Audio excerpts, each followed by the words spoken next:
Boa noite a todos. Sejam todos bem-vindos à nossa casa de oração.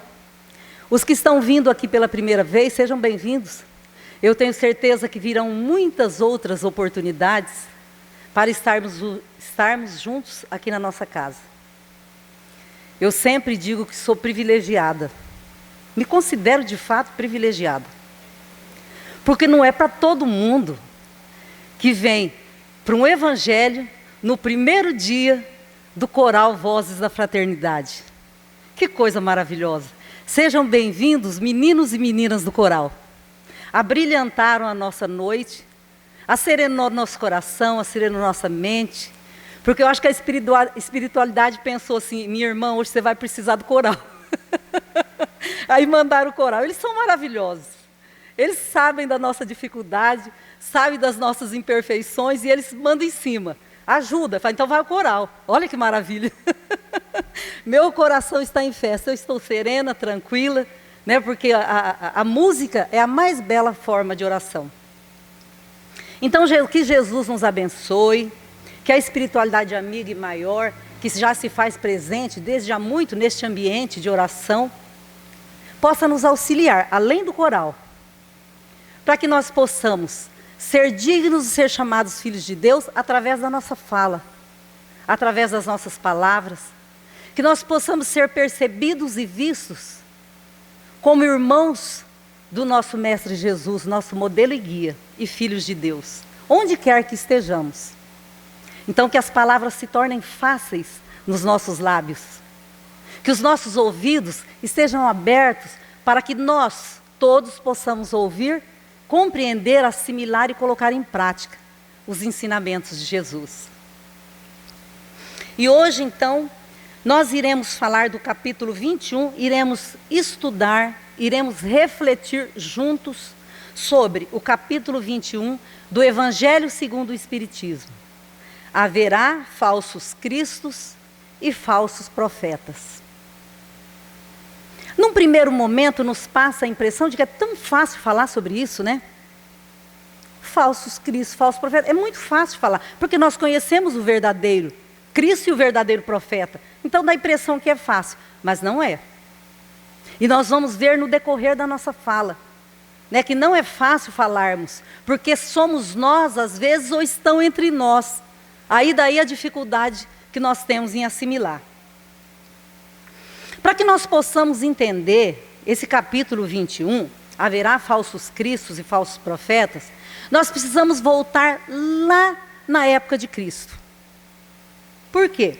Hoje, quinta-feira santa, acredito que a essa hora Jesus já teria sido preso.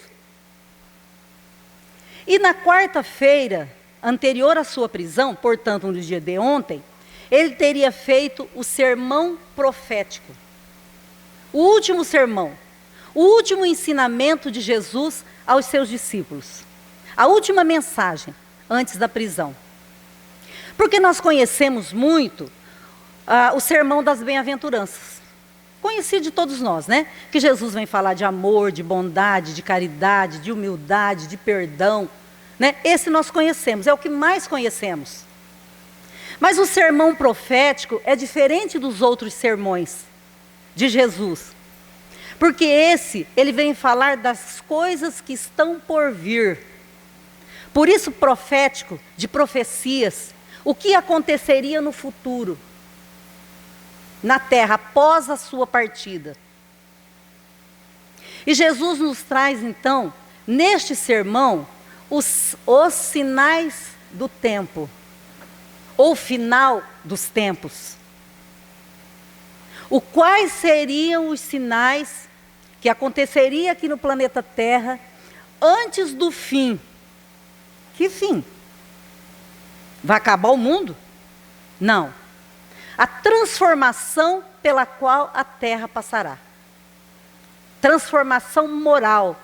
Física? Talvez. Mas é a transformação moral pelos quais passará todos os habitantes da Terra, todos nós. Teremos que passar por essa transformação, para que nós possamos permanecer nessa terra regenerada.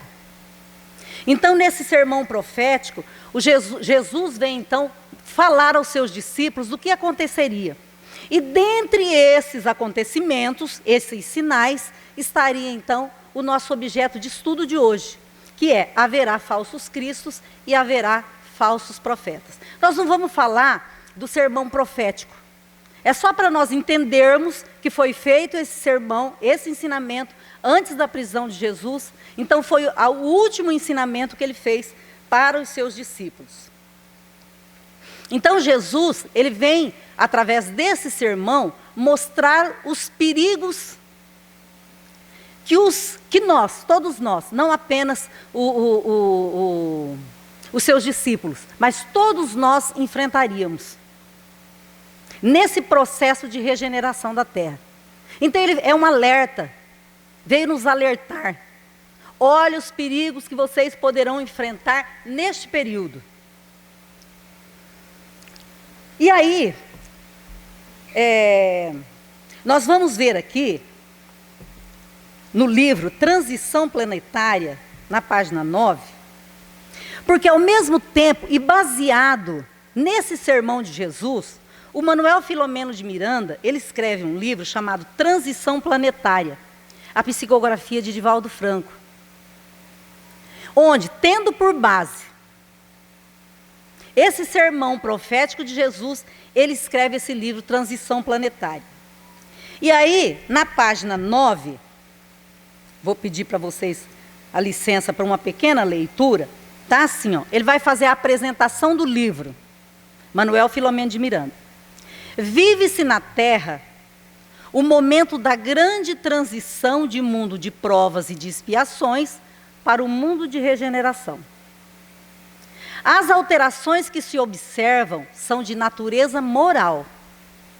Apesar de que lá no sermão, Jesus fala que vai ter guerras, vai ter cataclismas, vai ter terremotos, tudo isso. Mas o abalo é moral, a transformação é moral, apesar de haver esses abalos físicos.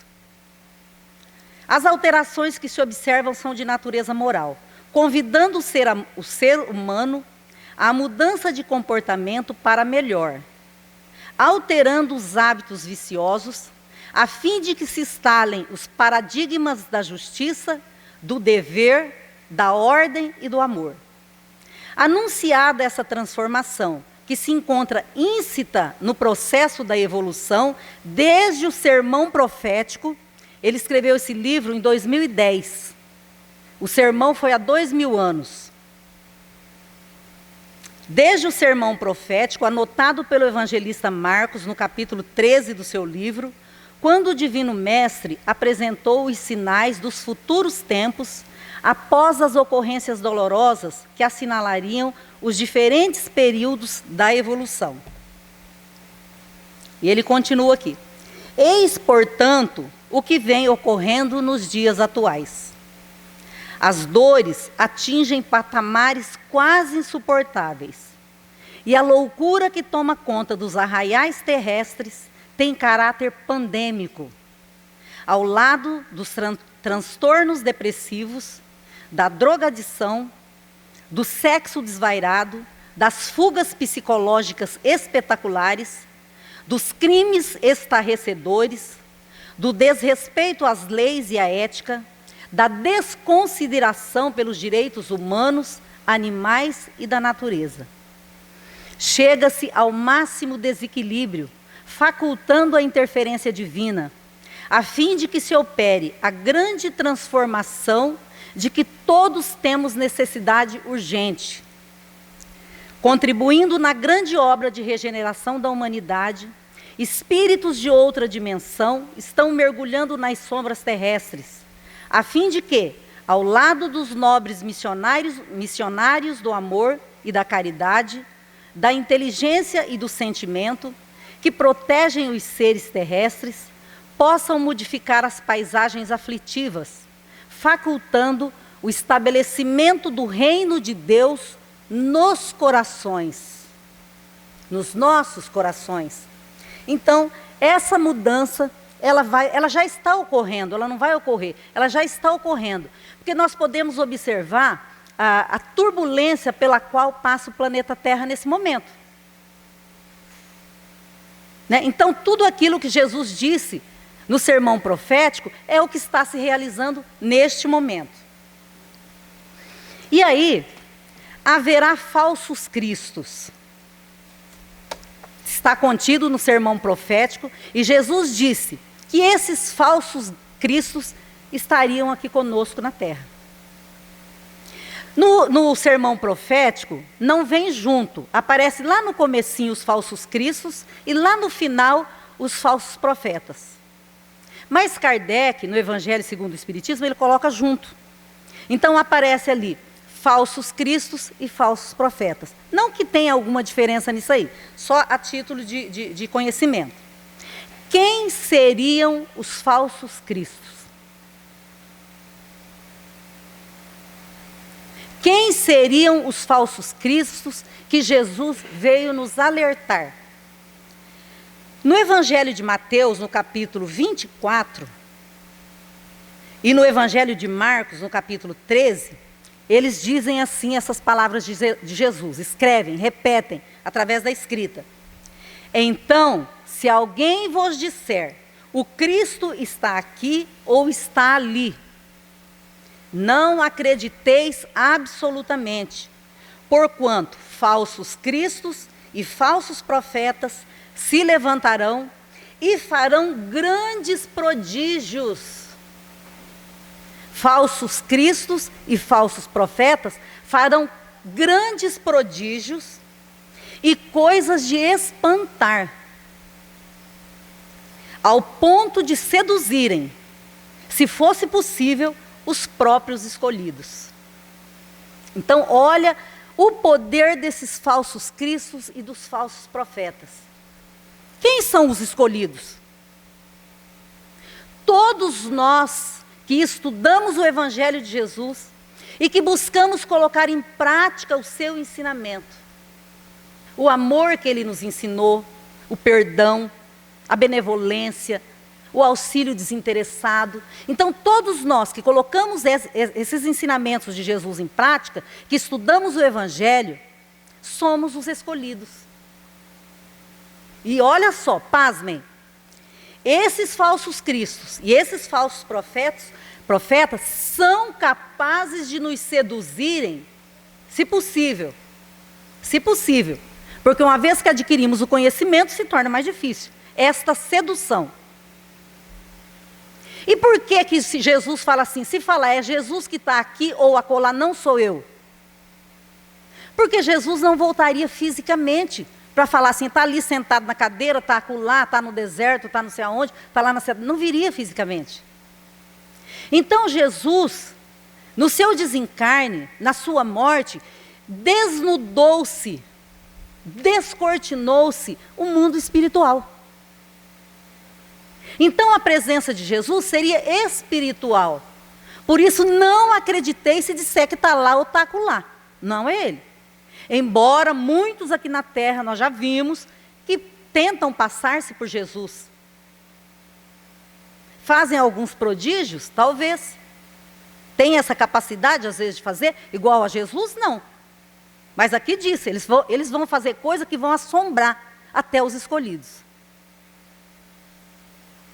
Esses falsos cristos, e é o tipo mais perigoso, a literatura espírita nos esclarece sobre isso, porque eles são os idealizadores de ideologias perversas. Olha só, gente, os falsos cristos são os criadores, os idealizadores de ideologias. O que é ideologia? É um conjunto de ideias que eles criam, os falsos cristos, para quê? Para que eles possam ter domínio sobre os mais frágeis, os que possuem às vezes as mentes mais frágeis. Então, através dessa ideologia, eles conseguem dominar essas criaturas mais frágeis e arrastam estas criaturas do caminho da evolução. Olha por que Jesus veio nos dizer: tendes cuidado, porque isto pode acontecer, isso vai acontecer, é profético. Então esses falsos cristos, eles nos trazem sugestões que às vezes nós, na nossa fragilidade mental, de raciocínio, de interpretação, de visão, de entendimento, porque é característico muitas vezes de todos nós, ou de muitos de nós, essas características. Por quê? Porque ainda não somos perfeitos, estamos caminhando para tal. E esses falsos cristos, então, induzem, ou nos induzem, criaturas frágeis, e nos desviam do caminho que nós deveríamos trilhar aqui na Terra para a nossa evolução. Que sugestões seriam essas? Eles vêm nos falar, nós vimos na leitura, do sexo desregrado, sem responsabilidade, sem pararmos para pensar que um ato sexual é uma troca de energia. E com quem é que estamos trocando essa energia? De que forma? O que está unindo aqueles dois corpos que estão ali? O materialismo.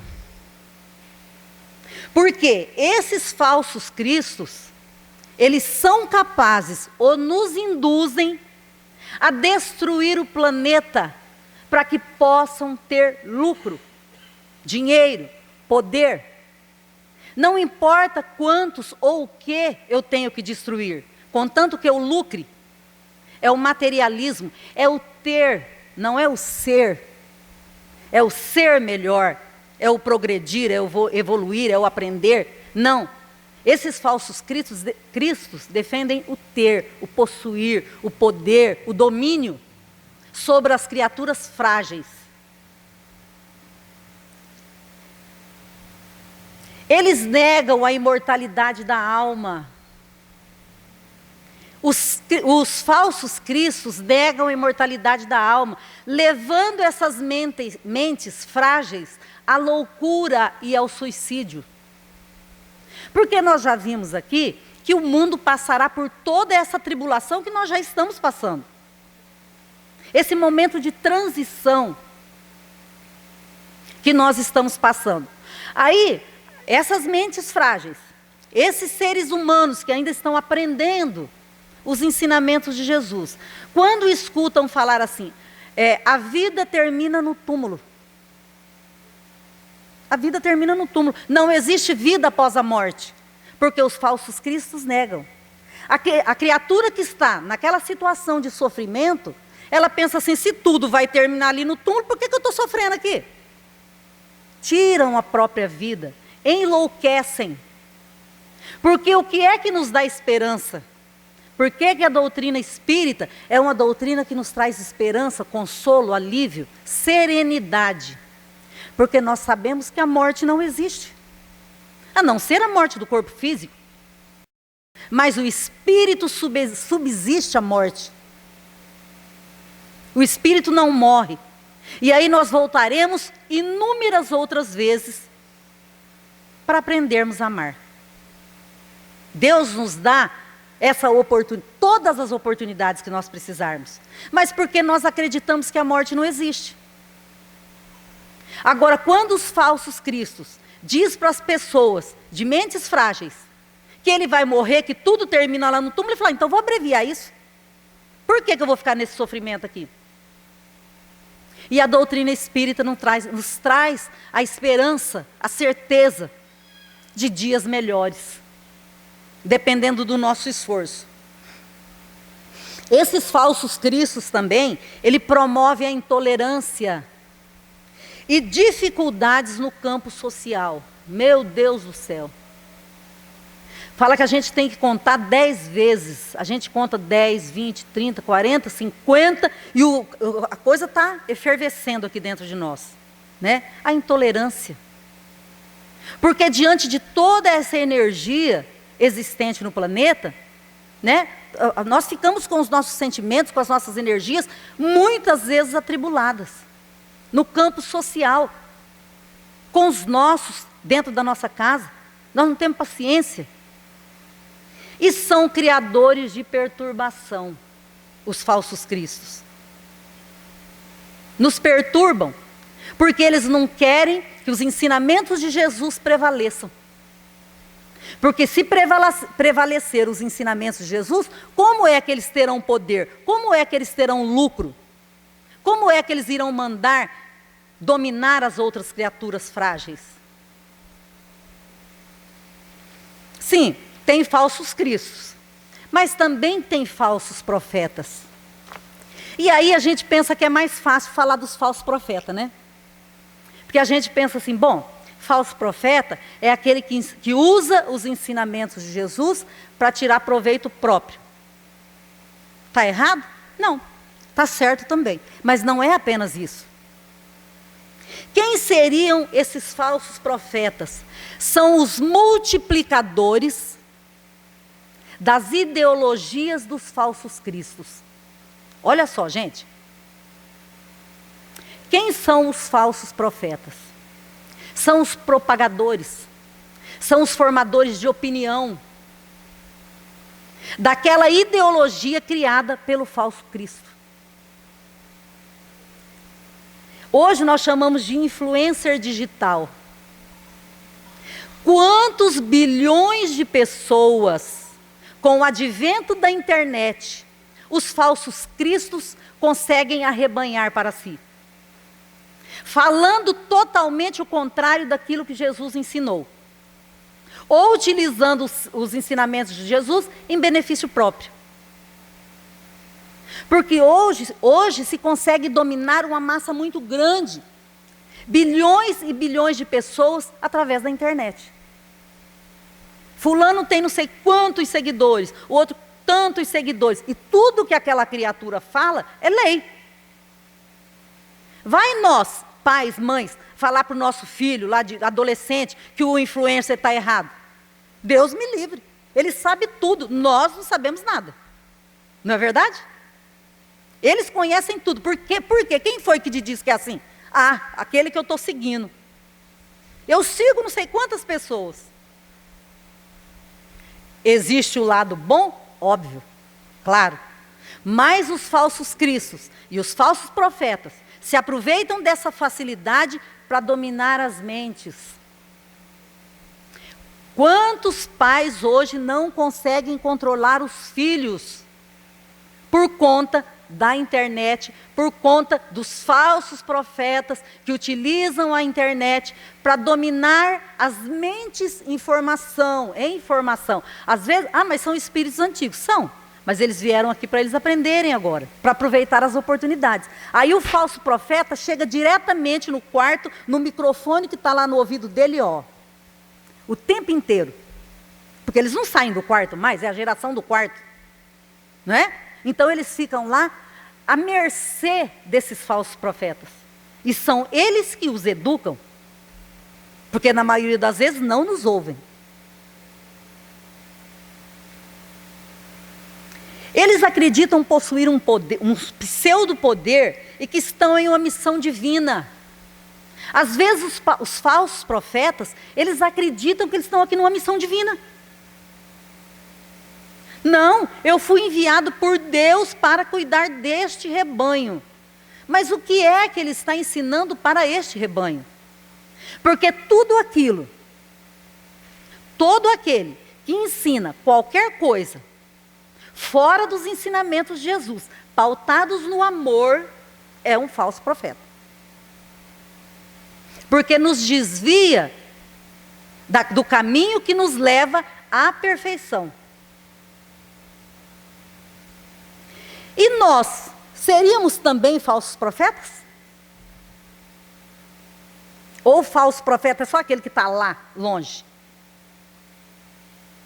Sim.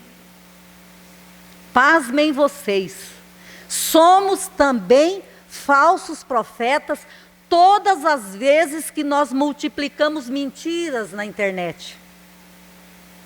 Todas as vezes que nós falamos mal do nosso irmão.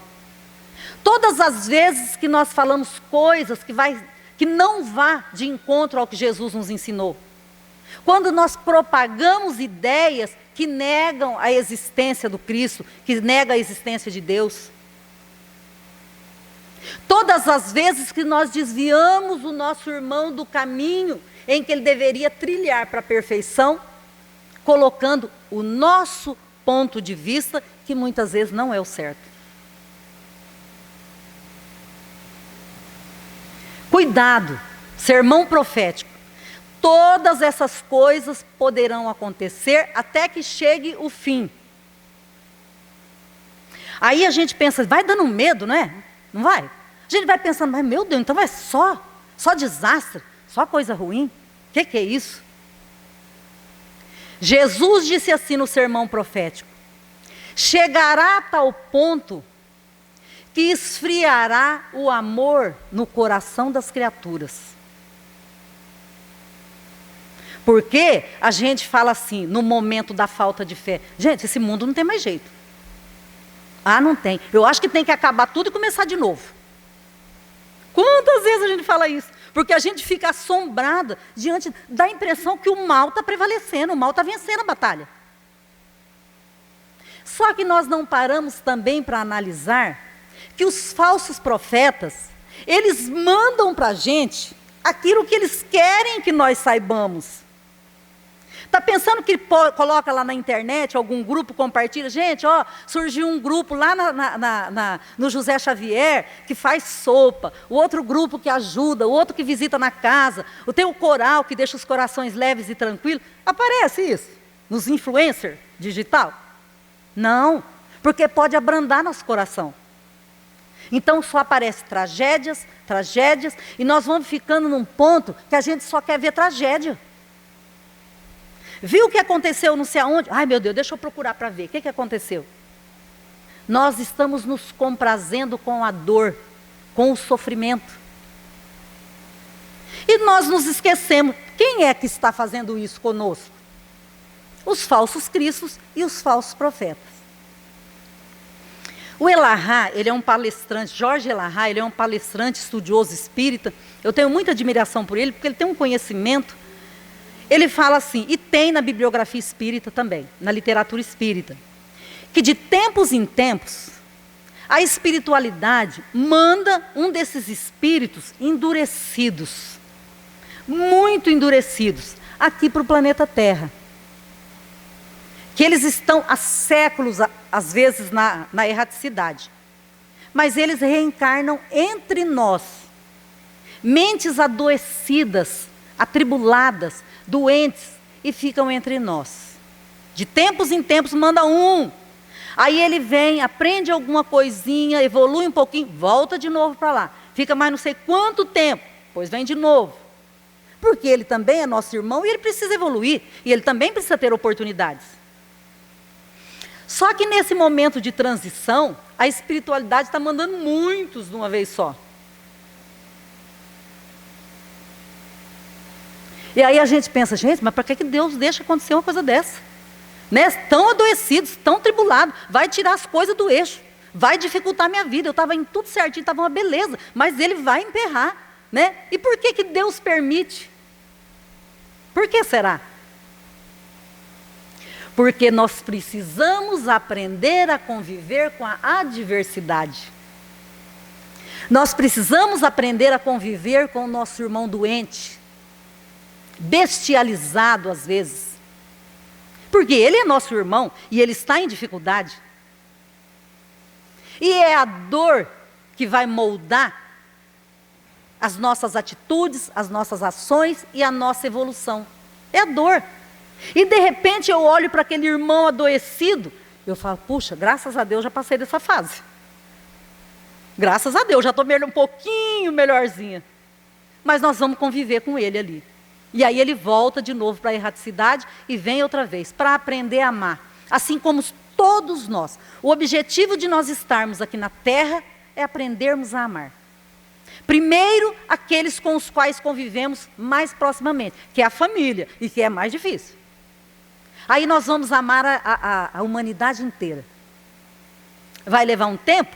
Vai levar um tempo, mas nós vamos conseguir. Nós fomos criados para isso, nós estamos aqui para isso.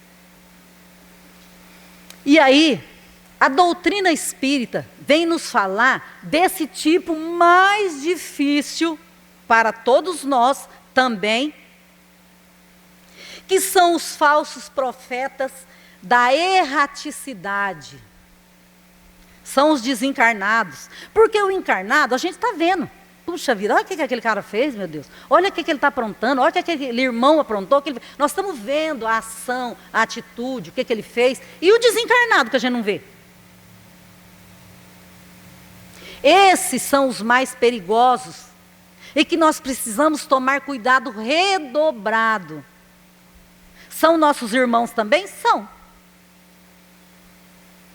Mas esses nossos irmãos, no Evangelho de São João, primeira epístola, no capítulo 4, olha o alerta que ele nos passa. Meus bem-amados, não creais em qualquer espírito. Experimentai se os espíritos são de Deus. Porquanto muitos falsos profetas têm se levantado no mundo. Aí Kardec pergunta para os espíritos assim, na questão 459 do Livro dos Espíritos. Os espíritos influem sobre nossos pensamentos e ações? Os espíritos respondem, sua influência é muito maior do que credes, porque muito frequentemente são eles que vos dirigem. São os falsos profetas da erraticidade. E aí, por que o nosso cuidado precisa ser redobrado? Porque nós não conseguimos visualizá-los. E se nós estamos perdidos nas tribulações que irão passar a terra neste período, nós sequer conseguimos perceber a sua influência nas nossas vidas.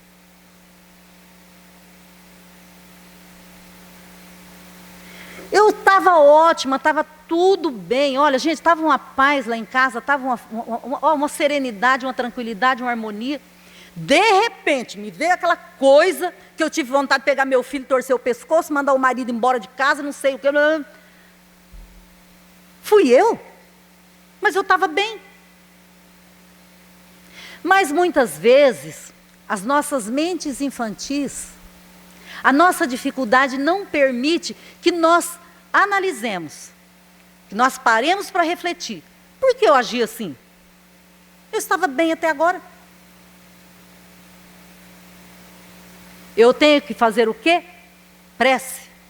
Pedir o amparo da espiritualidade, do meu anjo da guarda, de Jesus, dos irmãos que nos auxiliam e nos amparam. Porque muitas vezes são os falsos profetas promovendo a discórdia. Porque eles não querem o triunfo dos ensinamentos de Jesus, que é pautado no amor. Mas nós temos que ter a condição, a capacidade de perceber. E para isso nós temos que nos conhecer. Eu não seria capaz de tomar tal atitude. Uma irmã falou assim, uma irmã aqui da casa um dia conversando, falou assim, olha, eu estava a ponto de mandar meu marido embora de casa depois de quase 40 anos de casado. E briga, não, chega. Aí a pergunta que ele me fez me despertou. Você não me quer mais? Ele perguntou para ela. Você não me quer mais? Ela levou aquele choque. Mas por quê? Olha a que ponto vai chegando a influenciação desses irmãos da erraticidade na nossa vida e que nós não percebemos. Eu citei um exemplo, mas são em vários setores da nossa vida que eles nos influenciam. Esses falsos profetas, eles são hipócritas, eles são pseudo-sábios. Muitas vezes, quando conseguimos perceber a sua presença, fala, nossa, mas que sumidade, ele é de uma inteligência ímpar. São pseudo-sábios. Muitas vezes não tem aquele conhecimento, aparenta para nos seduzir. Então, através da sua fala, através dos seus atos, nós vamos percebendo que ele não tem essa sabedoria que ele quer ter. Outra coisa muito importante, eles utilizam nomes de espíritos mais evoluídos para que nós possamos crer no que estão dizendo. Eu vou repetir. Esses espíritos, falsos profetas da erraticidade, eles usam nome de espíritos mais evoluídos para que nós possamos acreditar na fala que eles estão trazendo, que às vezes é totalmente contraproducente, é totalmente contra os ensinamentos de Jesus. E aí as mentes incautas, esses nossos irmãos, ou todos nós, com a mente mais frágil, acreditamos naquela mensagem. Como se tivesse uma venda nos nossos olhos. Nós estamos lendo a mensagem aqui, fala coisa que aquele espírito não falaria jamais. Mas nós acreditamos. Esses espíritos usam o nome de Jesus, nome de Maria, né? E mandam essas mensagens para todos nós. E nós acabamos acreditando. Aí a gente pensa, então está tudo perdido mesmo. Não vai ter jeito não. Tem. Quem é que está no leme desta nau? Quem é nosso modelo e guia? Quem foi que disse que estaria sempre conosco em todos os momentos? Jesus. Então não estamos sós. Mas quando nós sabemos que nós passaremos por tudo isso, nós ficamos firmes. Quais as características? Porque se tem o falso profeta, tem o verdadeiro. E as características do verdadeiro profeta? Porque a gente pensa que o profeta é só aquele que faz as profecias, as adivinhações do futuro, que prevê as coisas. Não. Profeta, hoje, é aquele que ensina, que transmite os ensinamentos de Jesus.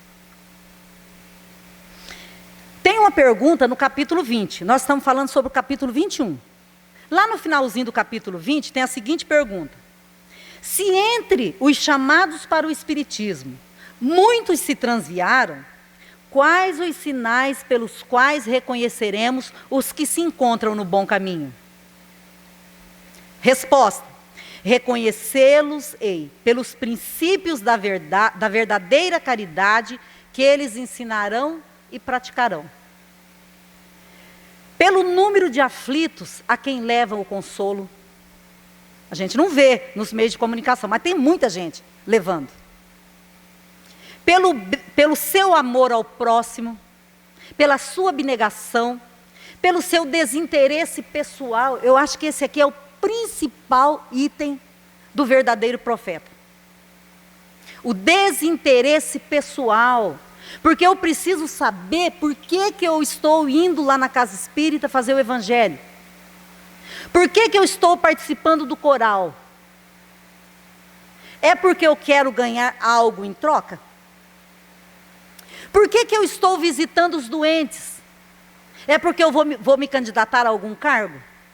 É porque eu quero ser o coordenador da casa? É porque eu quero ser aceito pelo meu grupo? Por que eu estou fazendo tudo isso que Jesus falou que eu fizesse?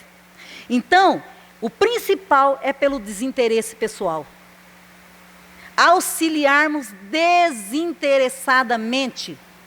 Eu não posso pensar em nenhum segundo que eu poderia ganhar alguma coisa em troca do bem que eu estou promovendo. Porque foi isso que Jesus disse que teríamos que fazer.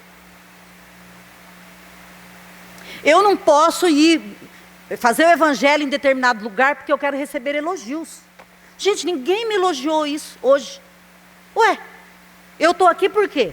Para receber elogios ou para falar a respeito dos ensinamentos de Jesus de forma desinteressada?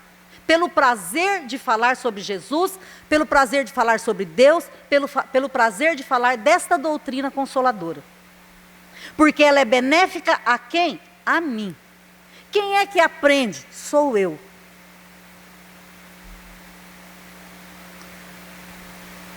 Pelo triunfo dos seus princípios, porque Deus quer o triunfo da sua lei. Esses são escolhidos. Aquele que faz tudo sem interesse. E Deus lhe dará a vitória. Ele destruirá aqueles que falseiam o espírito dessa lei e fazem dela um degrau para contentar a sua vaidade e a sua ambição. Então, é o desinteresse de todas as atividades que nós praticarmos em nome de Jesus. Total desinteresse. Erasto, Paris, 1863. Né? E conhece-se a árvore pelo fruto. Né? Então eu vou perceber isso, e eu não preciso perceber no outro, eu preciso perceber em mim. Qual é o fruto que eu estou produzindo para que eu seja uma boa árvore? Sempre conosco, não com o outro, não com o nosso irmão. O nosso irmão não precisa de julgamento, ele precisa de compreensão, ele precisa de auxílio, ele precisa de amparo. Eu sim, eu preciso que eu observe qual a atitude que eu estou tendo diante dos meus irmãos, de mim e de Deus. Aí a gente fica assim, né? Mas tem solução? Até quando vai então essa transição? Quando ela vai acabar? Nós vamos ficar nesse eterno sofrer? Aí, aqui na página 36 e 37 do mesmo livro, Transição Planetária, vem um alento para as nossas dores, para o nosso sofrimento, né? Aí mais para frente, o Manuel Filomeno de Miranda, eles falam aqui, quem puder ler o livro, adquirir, pode ler tudo para entender melhor. Ele fala que vai existir um programa para trabalhar a moral, a evolução moral dos habitantes da Terra. De todas essas comunidades, seguirão grupos espirituais preparados para a disseminação do programa. Programa de Moralização do Planeta, é o nome que ele tem. Comunicando-se nas instituições espíritas sérias e convocando os membros à divulgação das diretrizes para os novos cometimentos. Expositores dedicados e médiuns sinceros estarão sendo convocados a participarem de estudos e seminários preparatórios para que seja desencadeada uma ação internacional no planeta, convidando as pessoas sérias à contribuição psíquica e moral em favor do novo período. As grandes transformações, embora ocorram em fase de perturbação do orbe terrestre, em face dos fenômenos climáticos, da poluição e do desrespeito à natureza, não se darão em forma de destruição da vida, mas de mudança do comportamento moral e emocional dos indivíduos. Olha que interessante. Então não fiquemos esperando que essa transição vai acabar o mundo e vai começar outro mundo, ou não. O mundo regenerado precisa que tenha essas pessoas com comportamento moral e emocional de acordo com os ensinamentos de Jesus. Então as casas espíritas sérias irão divulgar tudo isso que está acontecendo, para que tenhamos esperança, porque senão a gente vem aqui na casa e fala, meu Deus, eu fui lá hoje, voltei pior do que quando eu saí daqui. Parece que não tinha luz no final do túnel. Tem sim. A semelhança das ondas oceânicas a abraçarem as praias voluptuosamente, sorvendo as sendas de espumas alvas, os novos obreiros do Senhor se sucederão ininterruptamente, alterando os hábitos sociais, os costumes morais, a literatura e a arte, o conhecimento em geral, ciência e tecnologia, imprimindo novos textos de beleza que despertarão o interesse mesmo daqueles que momentaneamente se encontrem adormecidos, aqueles de mente frágeis. Momentaneamente estão adormecidos, mas despertarão diante da beleza a ser promovida por este programa. Antes, porém, de chegar a esse momento, olha só, a violência, a sensualidade, a abjeção, os escândalos, a corrupção atingirão níveis dantes jamais pensados, alcançando o fundo do poço, enquanto as enfermidades degenerativas, os vícios e os desvarios sexuais clamarão por paz, pelo retorno à ética, à moral, ao equilíbrio. Frutos das paixões das criaturas que lhe sofrerão os efeitos em forma de consumpção libertadora, lentamente surgirão os valores da saúde integral, da alegria sem jaça, da harmonia pessoal, da integração no espírito cósmico da vida. Olha que maravilha.